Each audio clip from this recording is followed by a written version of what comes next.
শ্ৰী শ্ৰী পুৰণিধান ভাগৱত সমিতি আৰু বাখ্যা অনুষ্ঠানৰ সৌজন্যত 20 তাৰিখৰ পৰা আৰম্ভ হোৱা সদৌ অসম আমন্ত্ৰণমূলক প্ৰতিযোগিতা ভাওনা সমাৰোহৰ আজি তৃতীয় দিনাৰ আমি বৃহৎ সংখ্যক চালি নৃত্যৰ এটি প্ৰায় 300 ছাত্ৰ ছাত্ৰীক লৈ আমি চালি নৃত্যৰ এটি অনুষ্ঠান আয়োজন কৰিছিলোঁ আৰু এই চালি নৃত্যৰ অনুষ্ঠানটোৰ দ্বাৰা আমি এইটো এটা বাৰ্তা দিব বিচাৰিছোঁ যে উঠি অহা প্ৰজন্মই যাতে মহাপুৰুষ যোজনাৰ সত্ৰীয়া সংস্কৃতিসমূহ প্ৰচাৰ আৰু প্ৰসাৰ অগ্ৰসৰ হৈ আমাৰ বৃহৎ অসমীয়া সমাজৰ যাতে আমাৰ সংস্কৃতি ভেটিটো চহী কৰে তাৰ আমাৰ মূল লক্ষ্য আৰু উদ্দেশ্য আৰু আমি বৃহৎ এই 12জন আটাৰ জন্ম জেগা নাৰায়ণপুৰৰ পৰা আমি আৰু এটা বাৰ্তা দিব বিচাৰিছোঁ যে নাৰায়ণপুৰ অঞ্চলত অকল কেৱল আমাৰ গুৰুজনৰ জন্ম হোৱাই নহয় ইয়াত বৰ্তমান সত্ৰীয়া সংস্কৃতিৰ কাৰণেও ই এটা অসমৰ ভিতৰতে এটা অগ্ৰণী অঞ্চল হিচাপে পৰিগণিত হৈছে আৰু আশা ৰাখিছোঁ এইদৰে আমাৰ এই অঞ্চলৰ ছাত্ৰ ছাত্ৰীসকলে আগলৈকো এই সত্ৰীয়া সংস্কৃতিৰ চৰ্চা আৰু প্ৰসাৰত ব্যস্ত হৈ উঠি অহা প্ৰজন্মক যাতে এক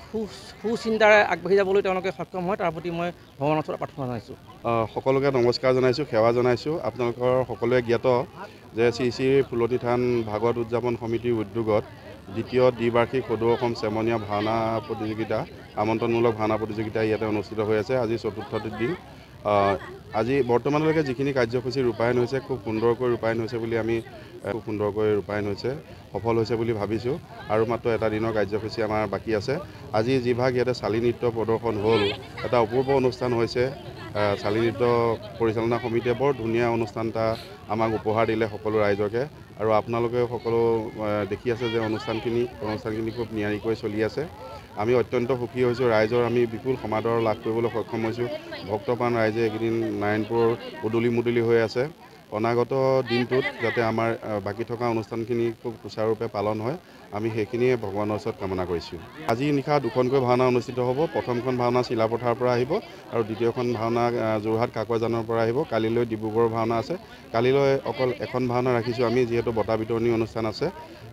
আজি ভাওনা দুভাগিলৈ আমি সমূহ ৰাইজক আমি নিমন্ত্ৰণ জনাইছোঁ। তেওঁলোকৰ উপস্থিতি আমি আন্তৰিকতাৰে কামনা কৰিছোঁ। এইখিনিতে আমি এটা আপোনালোকৰ জৰিয়তে জনাব বিচাৰিছোঁ আমাৰ এই ভাওনা অনুষ্ঠানটো যাতে অসমৰ এটা অন্যতম অনুষ্ঠানলৈ পৰ্যবেক্ষিত কৰিব পাৰোঁ এইটো ক্ষেত্ৰত আমি সমূহ ৰাইজৰ সহায় সহযোগ আপোনালোকৰ সহায় সহযোগ আমি আন্তৰিকতাৰে কামনা কৰিছোঁ।